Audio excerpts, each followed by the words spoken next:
Halo teman-teman, selamat datang di Sudut Koma. Gue Novi Kurniawan dan hari ini gue mau ngebahas kelanjutan dari satu series horor lokal yang dulu sempat gue bahas, yaitu series novel Journal of Terror by Sweta Kartika. Gue nggak tahu tepatnya kapan, tapi gue udah pernah bikin video pembahasan buku pertamanya yang kembar kalau nggak salah judulnya, Journal of Terror Kembar. Dan untuk video kali ini gue akan ngebahas buku keduanya, yaitu Journal of Terror Titisan.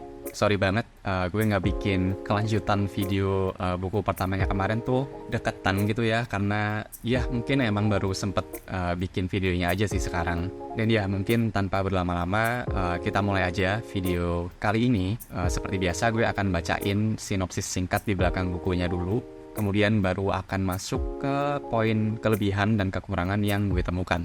Oh ya, sebelum itu, gue baca kedua buku Journal of Terror ini di aplikasi Ipusnas secara gratis. Jadi mungkin kalau kalian pengen nyoba masuk ke seri satu ini gitu ya, mungkin bisa cobain dulu buku pertamanya di Ipusnas. Kalau emang bener-bener suka, ya mungkin kalian bisa lanjut untuk beli novel fisiknya. Oke, deskripsi singkatnya kayak gini.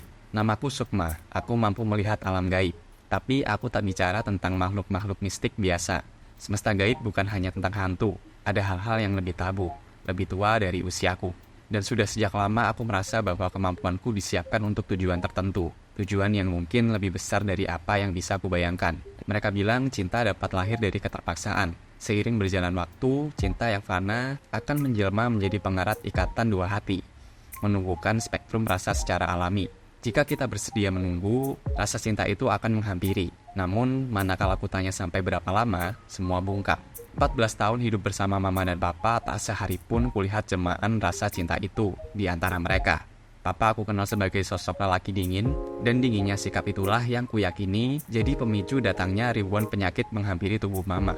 Silih berganti, rasa cinta yang digadang-gadang semesta sebagai penghadir kehangatan nyatanya tak pernah tumbuh di antara kedua orang tuaku. Nah, itu untuk blurb singkat di belakang bukunya. Dari sana mungkin nggak terlalu dijelasin ceritanya akan gimana ya, tapi lebih menjelaskan sosok Sukma itu sendiri kayak apa.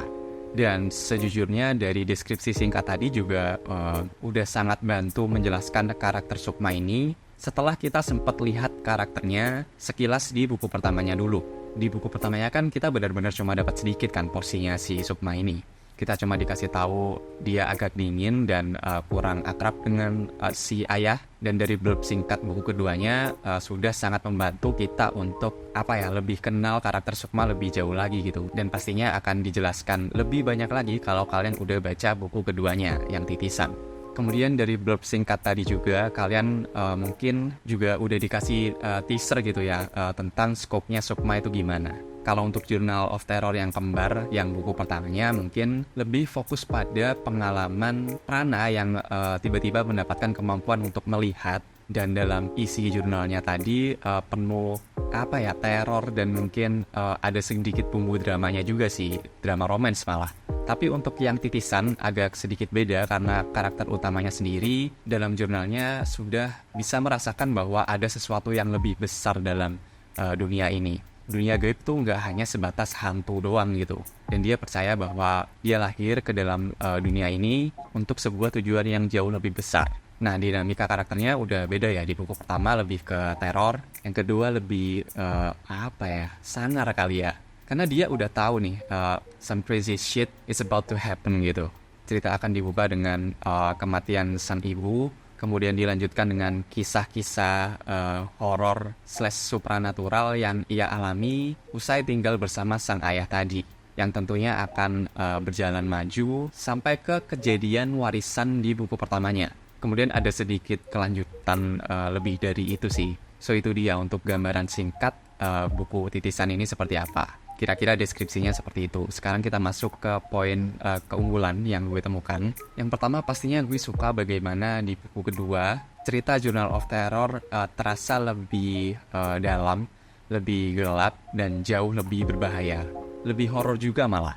Karena apa yang dialami Prana dalam buku pertamanya tuh relatif drama atau ke teror sih. Sedangkan pengalaman sepupunya, si karakter Sukma ini jauh lebih berbahaya karena ada korban jiwa. Stakenya tuh jauh lebih tinggi lah, jauh lebih berbahaya. Dan itu gue suka, gue nggak akan doyan kalau formatnya akan tipe-tipe jurnal yang penampakan lagi kayak buku pertamanya. Bukan berarti yang buku pertama jelek, tapi akan monoton kalau diulang ke buku keduanya. So itu untuk poin pertama, jauh lebih seram dan jauh lebih berbahaya. Yang kedua, gue suka banget sama karakter-karakter dalam buku keduanya ini, terutama mungkin si karakter utama, Sukma. Yang kedua, namanya Damar kalau nggak salah. Dia tuh temen dari Sukma yang punya disabilitas dan dia tuh jauh lebih OP gitu lah dari si Sukma ini. Dan mereka tuh punya adventure-nya bersama lah dalam menghadapi pengalaman-pengalaman supranatural yang ada. Tapi yang lebih outstanding tetap si Sukma sih, karena sekali lagi skopnya dia tuh jauh lebih besar daripada Prana. Dia tahu semesta gaib tuh jauh lebih luas dari yang orang-orang bayangkan. Dia nggak hanya bisa melihat hantu, dia juga bisa melihat kematian bahkan. Banyak banget deh hal menarik di karakter-karakter di buku keduanya. Apalagi ditambah si Damar tadi yang lebih OP dan lebih folklore gitu lah kontribusi dia ke dalam ceritanya. So ya itu untuk poin kedua, karakter. Dan untuk poin kelebihan terakhir yang gue tangkap dari novel satu ini pastinya ilustrasi dari Mas Weta Kartika itu sendiri. Buat teman-teman yang nggak tahu, Mas Weta Kartika adalah salah satu maestro kali ya di ranah perkomikan lokal. Dan gue nggak tahu exactnya kapan, tapi dalam beberapa waktu terakhir tuh dia mencoba ranah storytelling yang lain, salah satunya adalah novel. Tapi walaupun begitu, Mas Weta masih menyisipkan berbagai ilustrasi-ilustrasi untuk mendukung cerita-cerita dalam novelnya. Dan itu keren banget. Apalagi covernya masih seirama sama novel pertamanya yang kembar, dan itu gue suka banget. Feels-nya kayak arsiran gitu, sketchy. Dan ya, overall sangat membantu para pembacanya untuk masuk ke dalam cerita gitu. Karena, wah, gambarnya bener-bener sangat menggambarkan cerita yang ada di dalamnya sih. So itu tadi untuk berbagai kelebihan yang gue temukan dalam novel Journal of Terror titisan satu ini. Sekarang kita masuk ke poin kekurangannya. Yang pertama, gue nggak suka adanya perpindahan point of view di bagian akhir novelnya, karena sebagian besar novel titisan ini akan dari sudut pandangnya si Sukma. Tapi ada poin di bagian akhir bukunya yang satu kejadian usai peristiwa warisan yang si Sukma ketemu lagi sama sepupunya, yaitu si Prana tadi. Nah dari situ mulai narasinya gonta-ganti gitu, nggak full dari Sukmanya sendiri. Ini nggak terlalu problem atau gimana, tapi gue akan jauh lebih suka kalau buku pertamanya kan udah full point of view-nya Prana. Nah buku kedua dikasih aja full ke Sukma, nggak usah dilempar-lempar kayak gini. Kemudian ada satu kekurangan lain, yaitu scene akhir di buku keduanya tuh udah mulai berasa yang fantasi horor banget gitu. Dan gue kebetulan kurang bisa mengikuti, kurang bisa membayangkan feels-nya tuh kalau kalian udah pernah baca karya dari Mas Weta yang lain, kayak Malah, yang mana karakter Prana dan Sukma tuh juga ada di dalamnya. Di sana kan juga ada berbagai adegan yang fantasy horornya tuh kenceng banget gitu. Nah bayangin scene-scene tadi itu cuma narration base dan gak ada visualnya sama sekali, beda kayak komiknya kayak Malah tadi kan. Nah itu gue susah sih untuk ngikutin ceritanya di bagian itu. Tapi gue penasaran sih sama pembaca yang lain, apakah kalian juga menemukan kekurangan yang sama di bagian akhirnya tadi, di bagian fantasy horornya yang udah mulai kental banget.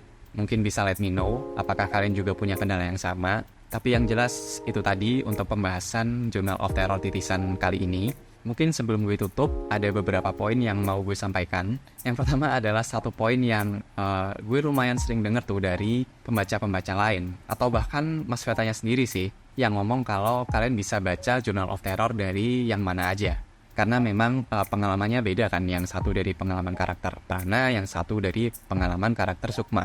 Tapi gue gak setuju akan hal itu, dan gue akan highly recommend untuk kalian baca dari yang kembar dulu, baru ke yang titisan. Karena walaupun kedua ceritanya akan menuju suatu kejadian yang sama, yaitu kejadian soal warisan tadi, tapi at the same time kejadian warisan itu jauh lebih detail di buku pertamanya. Sedangkan kalau kalian baca yang titisan dulu, yang ceritanya Sukma, kalian akan kehilangan banyak sekali key detail dan berasa kurang haunting aja gitu loh kejadian warisan tadi.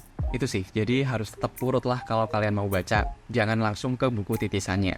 Itu poin pertama. Untuk poin kedua, sebelum kita selesaiin video satu ini, gue mau nambahin kalau series ini masih ada kelanjutannya. Gue nggak tahu akan jalan sampai berapa buku, tapi gue mau point out kalau kalian suka sama Journal of Terror ini dan kurang familiar gitu ya sama karya-karya dari Mas Sweta yang lain, gue mau ngasih note untuk kalian sabar dulu, sabar aja. Karena Mas Sweta adalah tipe-tipe kreator yang punya banyak sekali karya dan tipe pengerjaannya tuh yang jumpy-jumpy gitu loh. Nggak satu diselesain sampai kelar, terus garap judul lain gitu, nggak.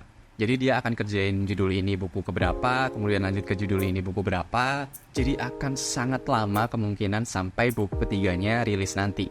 Gue nggak tahu ya apa by the time video ini tayang buku ketiganya udah rilis atau belum. Soalnya gue take video satu ini di awal tahun 2025 juga. Rencananya video satu ini baru tayang bulan Oktober sih, jadi just in case kalau sampai video ini tayang buku ketiganya belum rilis, gue mau nyampein kalau Mas Sweta emang gitu. Kalian bisa cek deh judul-judul Mas Sweta yang lain kayak Lovebirds Diary, kemudian Wanara, itu juga lama banget mereka. Walaupun sekali terdeliver, kalian akan puas sih sama hasilnya. Jadi ya, satu pesan terakhir dari gue mungkin ditungguin aja karena akan agak lama. So ya mungkin itu aja untuk video kali ini. Gimana dengan kalian? Apakah ada juga yang ngikutin series Journal of Terror 1 ini? Bisa tulis di kolom komentar bawah. Dan ya mungkin itu aja. Seperti biasa, terima kasih sudah dengerin. Gue Robi Kurniawan dan sampai jumpa di halaman selanjutnya. Thank you.